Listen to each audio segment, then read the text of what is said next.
actually have a file to go into. So if we go through breathing exercises and stuff like that, you'll have that. If we go through punching techniques, you'll have that. We go through kicking techniques, you'll have that. So we're going to try to keep everything in order and kind of start like a whole file for people, especially for the students, but for people that are coming in off, out of the school, that they could see and have everything in order. And that way we kind of start a record of everything that we're doing.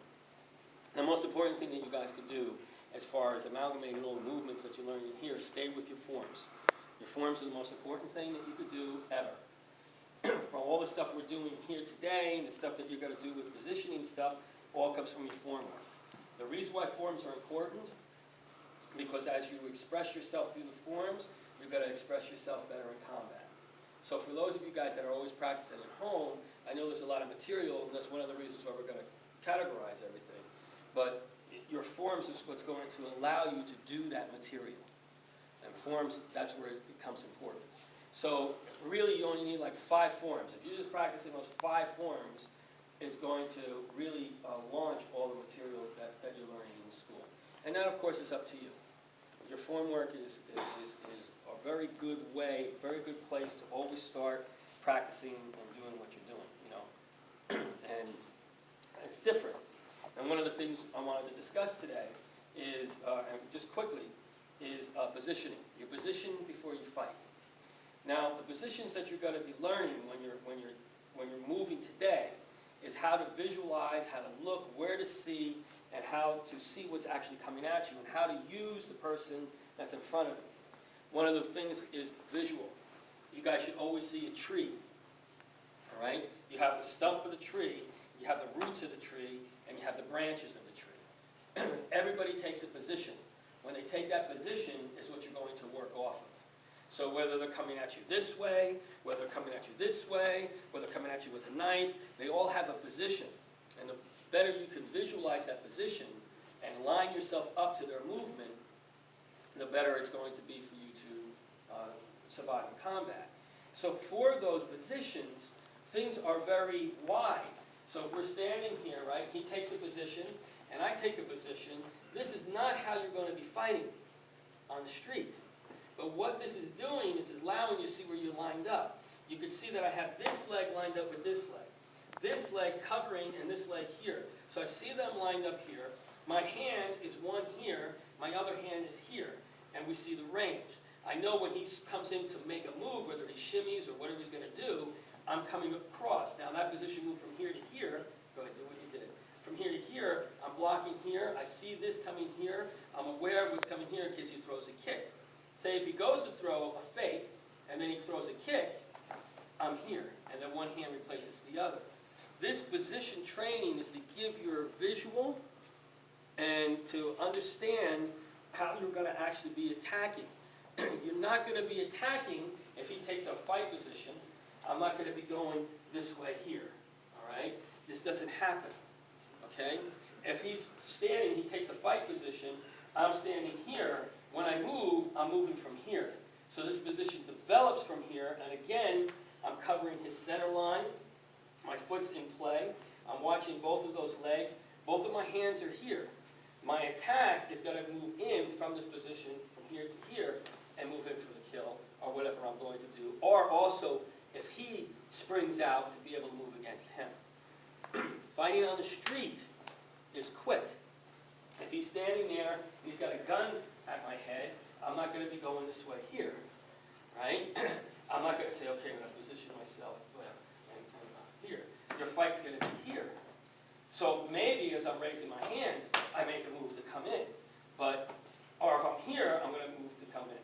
My motion at this point, I may use my legs. I may do whatever I do. Before he pulls that trigger, it's gone. So it's really simple how you line up. So what you're practicing with positions is extreme movement. The movement's extreme so that your brain can compute it. Right? You have to stay with the program, and you have to see how you're lined up. And it gets difficult. And as you get more advanced, like the stuff that we were doing, it all starts from humble beginnings. Right? You start moving differently. So you're not going to be fighting like you see in sparring. When people spar, they're doing that. That's all to teach you how to visualize and how to move better, right? And the movements are made extreme so that you can move better, so that you can see it.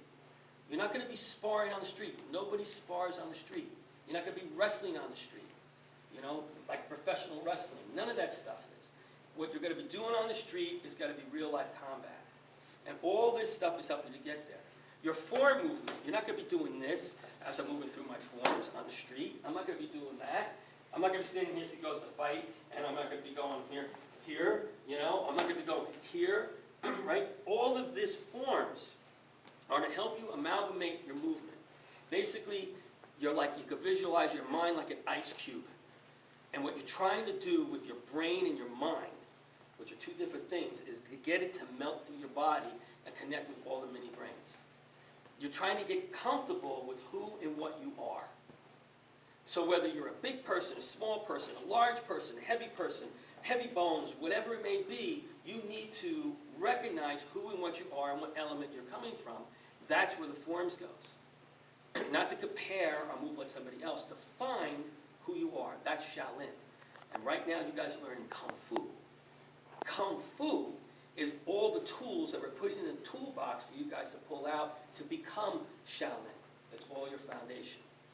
So I wanted to tell you that when you practice, your forms are important to practice. You know, you should do your forms, and then you could go home and you could practice your chops and all that. But the better you amalgamate the movement, the better you're going to move in real life combat. And it's all visual. If he's standing here, he takes a position, and he's fighting me, then my position's from here. How I launch with this attack, how I move from here is going to come out. I'm not going to be standing, but if I'm going to be practicing, say I'm going to stand this way here, I'm seeing this hand, I'm covering this hand, I'm covering this leg. So now if he makes some kind of move, right, and he just throws anything, right, I'm here, right, and now I see my opening shot. And I also understand the idea of range. So even if it comes through, it's just going to clip me because my block is there, and I'm going to bury him, right? So this is the whole idea of practicing technique and why it's so extreme, why the movements are so extreme. You don't enter Kung Fu heaven or Kung Fu Westernville, where everybody's fighting like ninjas. I've never seen ninjas fight on the street. I've seen people hit people over the head with crowbars. I've seen people get stabbed. I've seen people get cut with razor blades. I've seen people get shot. I've seen people get beaten into the ground. But I've never seen ninjas and everybody stand there and start fighting. The only fight I've ever seen with that was this guy that pulled out these nunchucks. And he's going like this here, and it's one of these fights.